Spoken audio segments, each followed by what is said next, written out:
tô tentando somar aqui a quilometragem de congestionamentos agora. 109 na Zona Oeste, papagaio. Mas é que esse horário 107 na também já Zona foi o Leste. pico, né?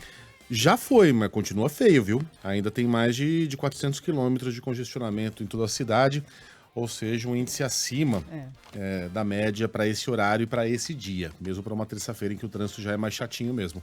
A gente vai voltar agora à ZL, que juntamente com a Zona Oeste é a que mais tem sofrido com essa paralisação de metroviários. Quais são as últimas informações? Como é que o pessoal está se virando aí, Elane Freires? Ah, tá difícil demais, né, Megali? Porque uma das regiões mais castigadas, a zona leste da capital paulista, porque a gente está com um trânsito terrível nessa região. Então, quem optou por utilizar o carro está parado praticamente num estacionamento a céu aberto, a Radial Leste com várias dificuldades, a Avenida Aricanduva também. Os passageiros que madrugaram, literalmente conseguiram chegar aqui à estação Tatuapé, tem como opção apenas a linha 11 Coral da CPTM, que está funcionando com esquema reduzido entre Guaianazes e Luz. Linha 3 vermelha do metrô permanece totalmente paralisado. O portão está fechado, ninguém entra, ninguém sai. E as reclamações também dos usuários do transporte público em relação aos ônibus nesta manhã, porque não estão dando conta. Até mesmo no andar de baixo, no andar térreo, a gente desceu há pouco para acompanhar um pouco a situação por lá.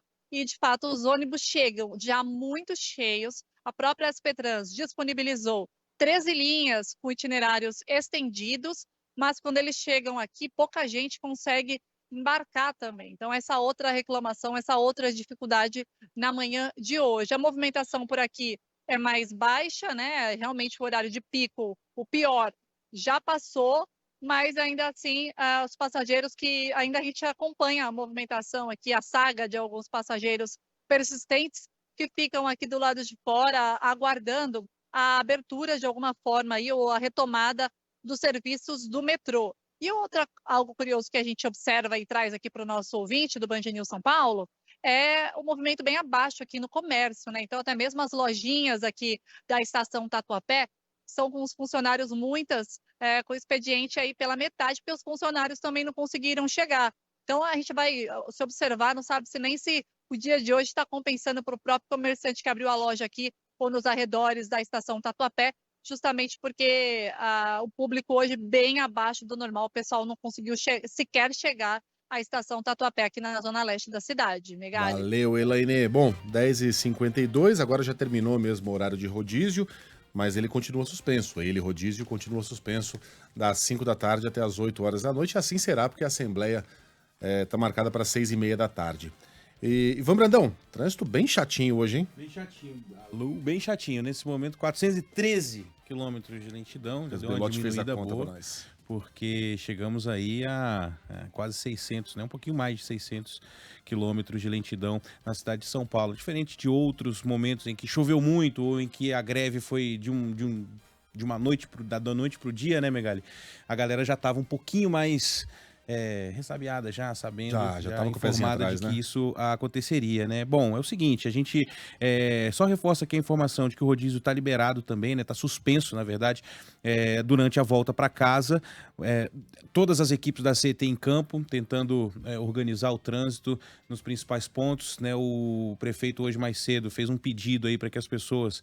Bom, primeiro ele lembrou que o corredor de ônibus continua sendo exclusivo dos ônibus, mas fez um pedido para que as pessoas liberem aí o corredor, porque são mais ônibus nas ruas também.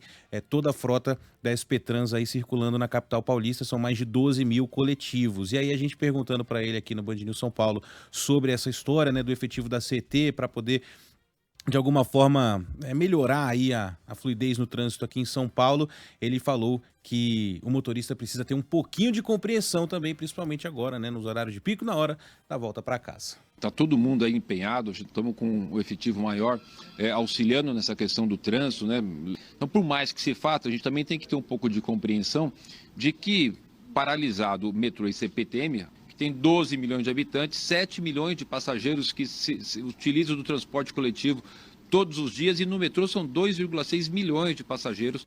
Imagina aí pelo menos 2 milhões de pessoas que estão ou no ônibus, ou num carro de aplicativo, num táxi, ou tiraram o carro da garagem, né? Só para termos de comparação aqui, o Belotti me mandou os dados também, né? O recorde anual de trânsito foi batido com um dia de muita chuva, 1.349 quilômetros de congestionamento, Megali. Então, assim, mas de tarde. Na volta para casa, 6h30. Tarde de noite. Isso aí. Geralmente um pouco mais puxado, né? Eu me lembro que um dos piores dias foi um dia em que tava chovendo muito. Teve jogo do São Paulo no Allianz Parque. Do São Paulo. Era São Paulo e Água Santa. Porque o Morumbi estava sendo usado naquele mesmo dia para o show do Coldplay. Uhum. Então, cara, tudo que podia acontecer na cidade aconteceu, né? Os 2 estádios sendo ocupados, chuva, não havia CT que desse jeito. Se bobear foi esse dia aí, viu, Ivan? Bom, e aí na primeira greve, né, que a gente teve, que foi lá em março, a lentidão às 8 da manhã chegou a quase 800 quilômetros. E o pico foi isso, 845 quilômetros, sem chuva, sem nada, só com paralisação mesmo, mas aquela que eles decidem às 9, 10 horas da noite e o trabalhador acorda ali 4h30 da manhã para ir trabalhar e não sabe que de fato não tem trem circulando. Vamos ver, né? 6h30 tem essa assembleia aí, essa reunião para decidir os próximos passos da paralisação. Tomara que acabe e todo mundo consiga voltar para casa bem hoje, mas paciência aí para quem vai encarar o trânsito em qualquer modal, né? Então, quem precisa de qualquer transporte vai enfrentar congestionamento. Agora, é aquela